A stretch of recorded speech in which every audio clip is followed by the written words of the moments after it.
Draw a conclusion from the following statements. If Maria saves $2,000, then she will buy a car. And Maria has saved $2,500. So from these two statements we're given, we want to draw a logical conclusion.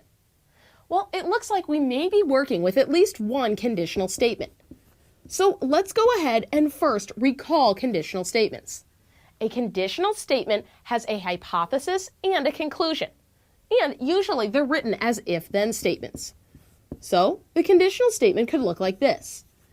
If our hypothesis, then our conclusion. Now, we can label the hypothesis as P and the conclusion as Q.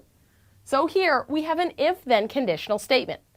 Well, if we take a look at our two statements, this first statement has an if and a then. So it's a conditional statement. Great. So we have a conditional statement and then this other statement. How could we use this statement along with the conditional statement to make a logical conclusion? Well, here we may be able to use the law of detachment to help us. So let's go ahead and recall this. The law of detachment helps us logically work through problems like this. This law of detachment says that for a true conditional statement, if we know the hypothesis is true, then we know the conclusion is true as well. So if we can just show that we're working with a true conditional statement and we have that the hypothesis is true, we will know that the conclusion is true as well. And we could state that. So that means we need to go ahead and identify the hypothesis and conclusion in our conditional statement. Then see if that hypothesis is true. If it is, the conclusion is true as well by that law of detachment. So let's see. Following an if-then statement, the hypothesis is located directly after the if. So in our conditional statement, we have if and then our hypothesis. Maria saves $2,000. That's P, the hypothesis. Our conclusion is located after the then. So we have our then, and after that is the conclusion. She will buy a car. So that's Q, our conclusion. Great. Now we just need to use that information with the other statement and see if we can come up with a logical conclusion. Well, let's see.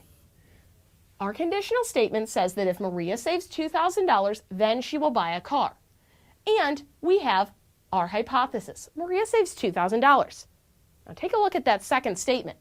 Maria has saved $2,500. Well, that's more than $2,000.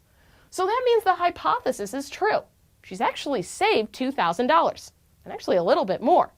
So we know that the hypothesis is true. So for the law of detachment, that means that the conclusion will be true as well. Maria will buy a car based on the information that we have. So let's write that out as a conclusion. Maria will buy a car. So basically, we're taking the conclusion from the conditional statement and writing it as its own statement. This conclusion right here.